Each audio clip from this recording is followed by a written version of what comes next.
Okay, hello. All right, welcome to building business processes on Substrate. Actually, give me 1 second just to take a quick look if I need.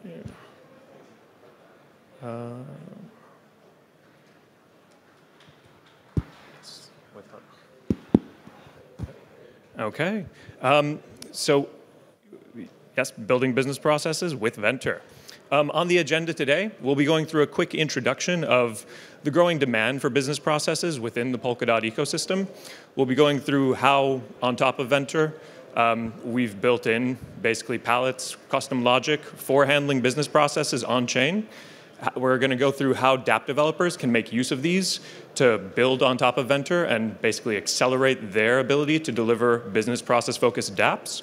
We're going to go through our roadmap, what we've achieved so far, what we're targeting through the end of the year, and what's next. How can we basically build out further using your feedback and engagement? Okay, with that, some introductions from the team. Myself, Patrick Gryczka, founder and CEO of Popular Coding, the company that is driving development on Ventur Network.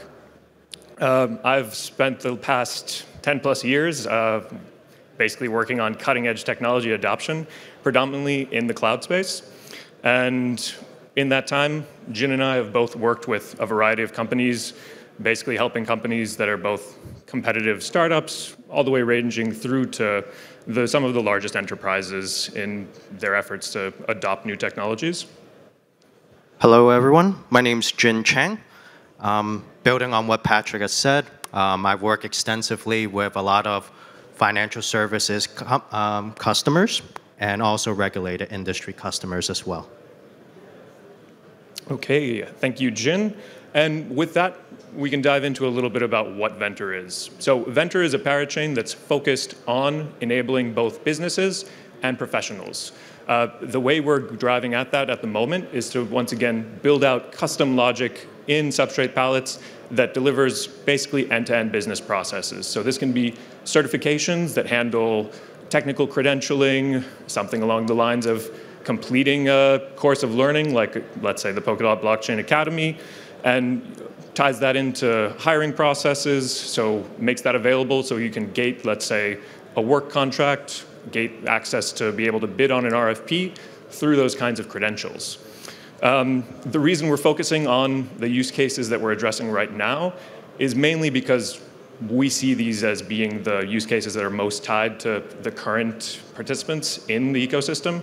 So really around both developers as well as parachains that are really building out their own ecosystems, engaging in grant programs, engaging in basically getting work done for their own blockchain, for dApps.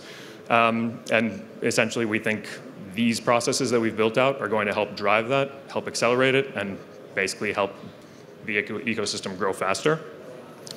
And diving into kind of the demand for this, business needs of the Polkadot ecosystem are growing. We've heard throughout the keynotes, we're currently counting at 82 parachains across Polkadot and Kusama, looking at over 190 projects in the ecosystem. And looking through this, you can see the developer count year over year just keeps growing and just keeps accelerating. But the reason we call out these developer numbers, and I'm sure it's come up as well throughout the Polkadot Blockchain Academy conversation, the limiting factor for this kind of growth is really the ability to basically train, kind of validate the learnings of your employees and then hire them. And that's kind of the limiting factor for the growth of a lot of technology companies. And so what we're looking to do is make sure that kind of the business processes that we initially target address that and help grow both basically engagement as well as basically their success as well. So shifting over, building business processes with Ventur. Yep, so we want you to be able to capitalize on this growth, this demand with Ventur. We want you to be able to leverage some of our palettes and things we've built to enable some core use cases ranging from credentialing to hiring, payroll, and also bidding on work in a more transparent manner. So all of this is built in by default on day one for the community to leverage and extend further. Fantastic. And essentially, with that being built out as modules, you have your scheduled payment contracts module, you have multi-admin escrow accounts, which allow for both basically public management of funds for a given effort, for a given collective, as well as the option to basically enable open contributions to those funds or close it.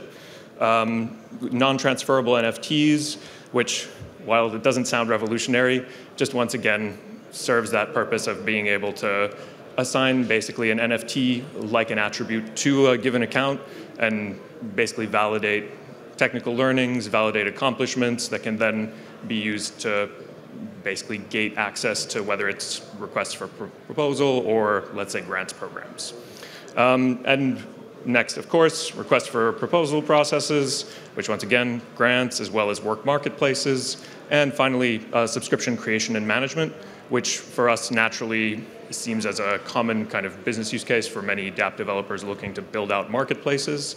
And also naturally ties into NTNFTs where it's once again non-transferable asset tied to you.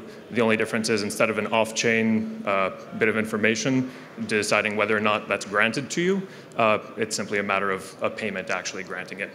So these functionalities can all be called either directly or called from a smart contract using chain extensions. And really, the purpose here is to make sure that we're offering developers a managed kind of means of using common functionalities. So time and again, you hear about dApps running into issues where they have a bug in their smart contract code that really is rather parallel across from whether it's marketplace for, let's say, digital art, or whether it's a marketplace for work engagement for, let's say, hiring a software developer. Underlying it, the actual value transfers there, the actual process of saying, I want you to bid in order to complete this work for me, is very similar, and something that we believe by basically packaging within a palette and allowing dApp developers to call, we can save them time, save them money, save them effort around auditing their own code by basically taking a trusted bit of logic for it, and once again, speed up their development process and speed up their actual auditing processes. So while Ventur is designed for business, we're built with Substrate. And we selected the Polkadot and Substrate ecosystem for several key reasons. It matches our worldview in that the blockchain itself is all about the ecosystem and how each individual dApp and others are interconnected and helps grow the overall pie itself. It's also about the fact that a lot of the core functionalities that we're seeking is already innate to the system itself, and we also benefit from Polkadot's shared security model. And consequently, it helped us accelerate our development as well. Similarly, we want to do the same for other dApp developers in helping you accelerate building out business processes as well. And worth calling out an additional benefit, we really do see the value of being able to get interoperability from other chains in Polkadot, being able to grant essentially the dApp developers that are choosing to use our modules, not just access to that managed logic, but also the ability to integrate with whatever functionality they need. So if they need an identity provider, they can pull that in. If they need to handle a DEX in order to do actually, let's say, a monetary transaction on their end in terms of being able to transfer tokens from, let's say, our network to whatever grants program they're actually handling. All of that can be integrated, and it's a matter of well, part of the kind of the value proposition that we're excited to use from Polkadot. Diving into our roadmap. So here, callouts very much our core functionality has been implemented. So each of those palettes that we've mentioned, RFP, NTNFT, subscription, scheduled payment, multi-admin escrow palettes have all been built out and are in the process of being tested by our partners. We're at a point where we're happy with the functionality, but really what we're striving for is to make sure that the developer experience is good, that we're not asking for unnecessary parameters, that we're giving them really kind of the feedback that they want, that they expect to get from, let's say, whether it's an extrinsic, whether it's whatever call that they're making. So we expect to kind of be through a private alpha phase by the end of the year. At that point, going through audits and then basically engaging in a public beta. on top of the custom work we've done, we've integrated the Ink smart contract palette, which ties in once again with some of the keynote work that's been mentioned around hybrid chains. While the core of our value proposition is really, once again, these pre-built modules that cover these common use cases that can be then kind of brought for whatever market-specific area the dApp developers want to address. Ink smart contracts basically just allow the developers to extend that, to once again add whatever context is actually relevant to the audience that they're basically building for. Beyond that, we're going to be building out just some example dApps so that developers can basically have a running start in terms of using it. So basically, once again, those kinds of direct ecosystem tools, so grants program platforms, RFP platforms, which will, once again, probably be mainly focused on the Polkadot ecosystem, but be customizable by our dApp developers to around whatever given use case they want to take it in. From there, basically, we're also targeting from our partners feedback around which XCM integrations it makes sense for us to prioritize. So once again, just really validating, is it really that identity that they're asking for? Is it, once again, something like a DEX? And just making sure that we're driving our own prioritization based off of what their asks are. Okay, so build with us, how to get involved. Really, what we're asking for is you to get in touch with us, give us feedback, and really let us know, are you dealing with training, certification? Are you trying to set up crowdfunding platforms? Are you trying to build out any kind of fund management or work marketplaces? If you are, we're deeply interested in working with you and basically getting feedback in terms of what functionality you need to see and really what's going to make your life easier. And if there's any use cases that we haven't covered yet, we'd be glad to talk through it as well. Okay. And with that, thank you. I think that's all we have for the presentation, but very eager to hear if there are any questions or comments.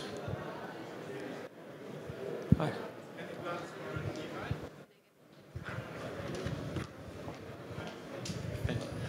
Do you have any plans for the DeFi? So at the moment, we're definitely not planning on building out, let's say, liquidity pool functionality or DEX on the chain. We'd be looking at a different chain in order to actually deliver on that functionality.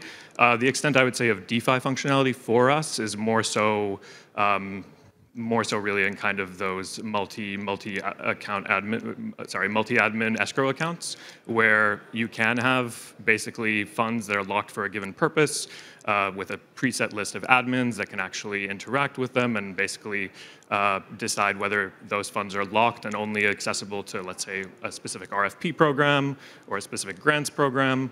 But that's basically the focus. Really, we're not looking to extend into DEXs or really LPs. Yeah. Yeah, two questions, one business related and one more technical. So the technical one, so can you already switch out admins? So let's say you are in a corporate structure, someone is leaving the company. How can you do that? So first question. Second question, how do you make money? What's your upside in that? Sure. So I guess we'll go off of the first question first. We do have functionality built in right now that allows current admins to basically update whatever the current admin list is for an escrow. I think we need some feedback from users in terms of, do they need a more complicated process in terms of, let's say, having a majority of admins actually accept a change in that, which seems reasonable. But once again, I think we're just waiting for a little bit of feedback in order to actually drive that change.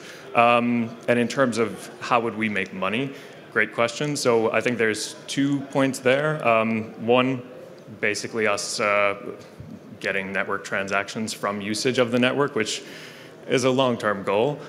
Short-term, we would be offering those basically first-party kind of premier dApps, which while, once again, partially focused as being basically dApps that our dApp developers can take repurpose and deliver for their own audience. I think we would really be making sure that we are kind of dog fooding it. So we're making sure that we're getting one, basically any grants program that we're building out for ourselves, but as well as for others. And from that, taking just whatever commission is necessary to make those dApps sustainable.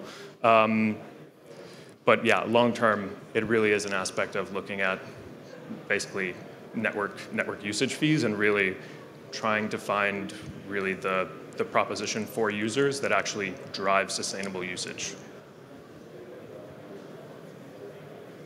Okay.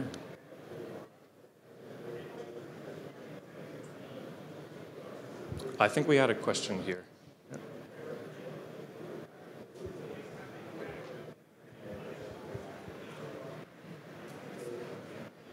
Hi, I'm new to this Polkadot ecosystem, so just wondering if you can maybe clarify, in what way is the Ventur network necessitating a blockchain, or to do it decentralized, or you kind of said decentralized, like why could this not be done in a database format, just a completely off blockchain?